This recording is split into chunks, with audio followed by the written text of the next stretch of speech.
Hello, this is Reverend Kelly from Universal Life Church, and I'd like to start this video speaking about the late Mr. Kirby Hensley. Mr. Kirby Hensley, if you don't know who he was the founder of Universal Life Church. Mr. Kirby Hensley was quite a character. Mr. Kirby Hensley accomplished something that many people could have never accomplished. And he did so on what people would call a limited education. Now, I don't know Mr. Kirby Hensley, per se. I should say the late Mr. Kirby Hensley, but is he really gone? I'm not so sure Mr. Kirby Hensley is gone. I think the legacy that Mr. Kirby Hensley left behind is greater than many men could have a hope of leaving behind when they leave this creation. Could you imagine? Think about it, people. Could you imagine leaving school at the 3rd grade? Now, I realize nowadays that's something that typically does not happen. That is in a very extremely rare case, and it may have been quite rare in his time, but I'm not so sure it was as rare in his time as it is in our time. But just think about it. Mr. Kirby Hensley was considered an illiterate person. Now, I think that has to be a real misconception, because how could Mr. Kirby Hensley ever have accomplished what he accomplished? Do you know what has been accomplished here? I don't want to let the cat out of the bag so easily for you. It's been 50 years, going on 51 years, since the inception of the Universal Life Church in Modesto, California. And Mr. Kirby Hensley, the gentleman, or I should say the character, I think he was most likely known by the people that surrounded him, and even people that didn't surround him looked at him as quote-unquote a character, because he was quite the character. From what I've seen, I've only seen a few videos, but I remembered something. I seen these videos before, back during the time when they originally came out. Now, one video I seen was from 1989. Another video I want to say was from the 1970s. And some of the things that stuck in my mind that Mr. Hensley had spoke about was the church and their prophets. Now, I remember in one video he was telling the interviewer, he was saying, you know something? All these churches out there should be paying taxes. That's what he said. He says, you know something? If these bigger churches out here paid their proper taxes, even if they paid 10%, I would pay 20%. That was out of the mouth of Mr. Kirby Hensley himself. Now, I don't know that interview off the top of my head, but it was said. And if you really want to look into it, you can find that was said. But what does that really mean?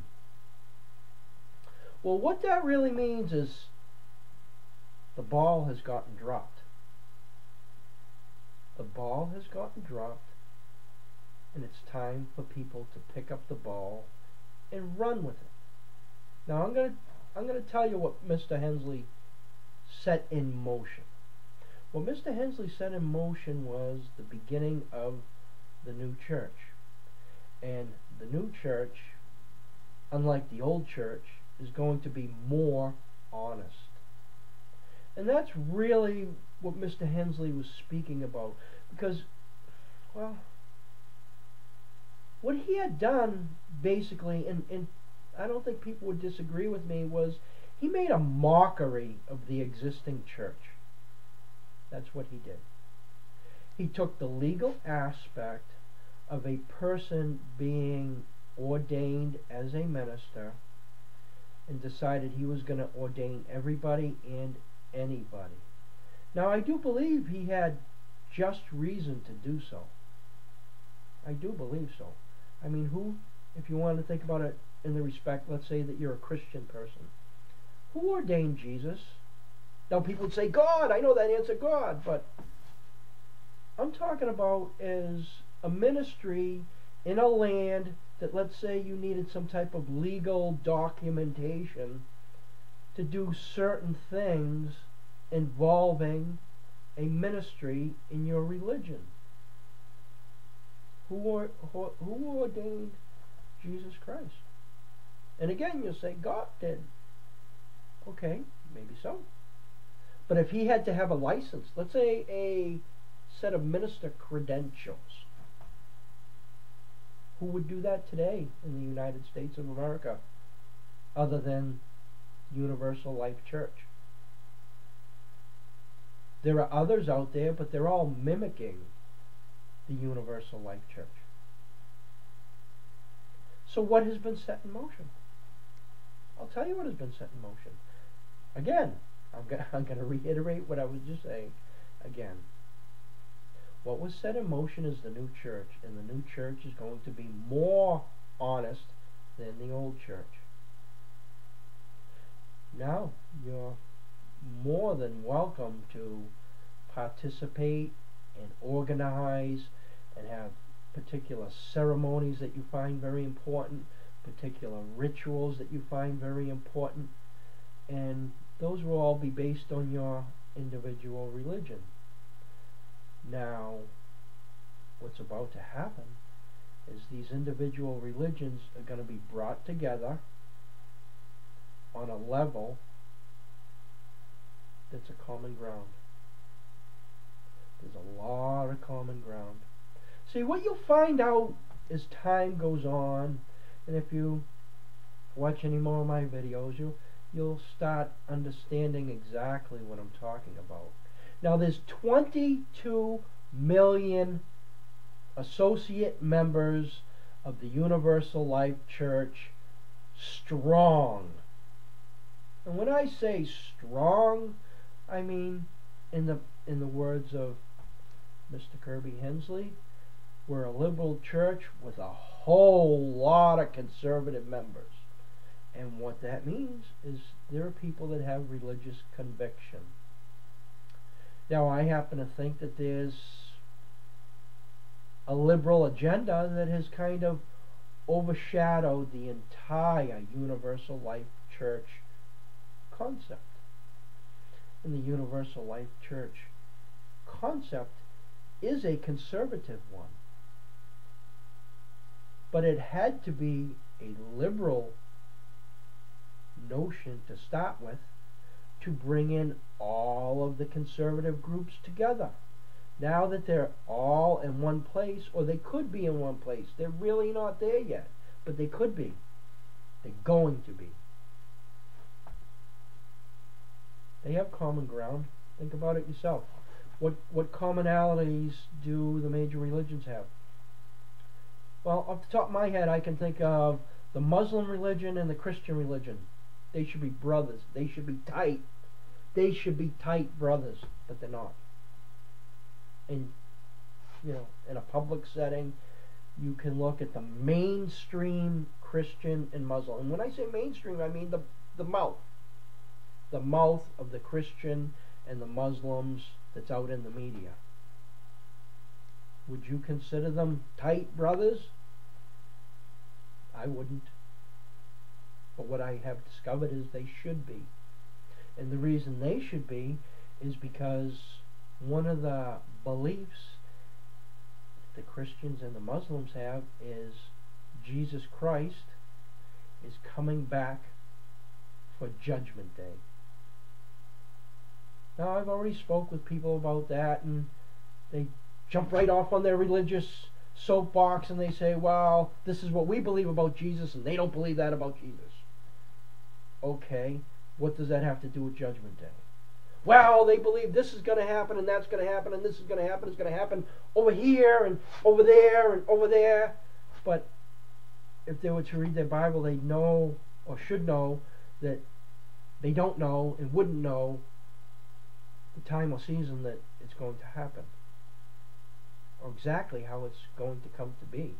Now, in the book of Revelation, there's a lot written in there to give hints, but it's still even outright told to people that people are not going to know. People are going to be under delusions, and they're not going to recognize it.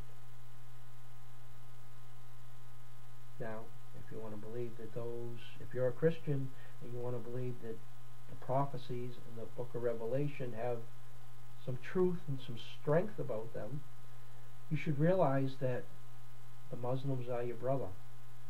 You should realize that. And that the most important thing of Jesus Christ's second coming, now that's what the Christians call it, Jesus Christ's second coming, is the judgment day, is the judgment to happen. So why can't the Muslims and the Christians come together on this? It's because of their religious leaders.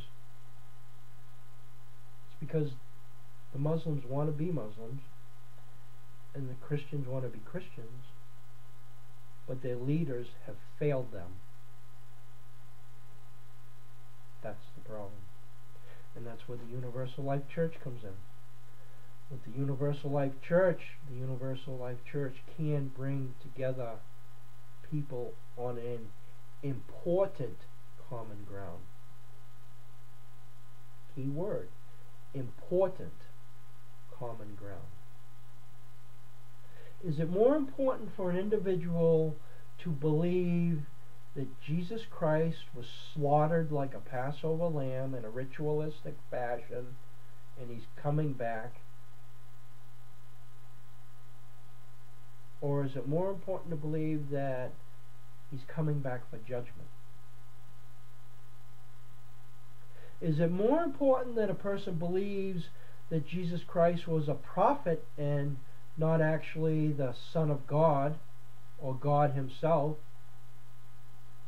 Or is it more important to believe that he's, again, coming back for judgment of the wicked? That's something that all Christians and all Muslims should really look inside themselves. They really should seek inside their hearts what has happened. Have you fallen to religious indoctrination? Are you under a delusion? Because again, what joins people together is much more important than what separates them.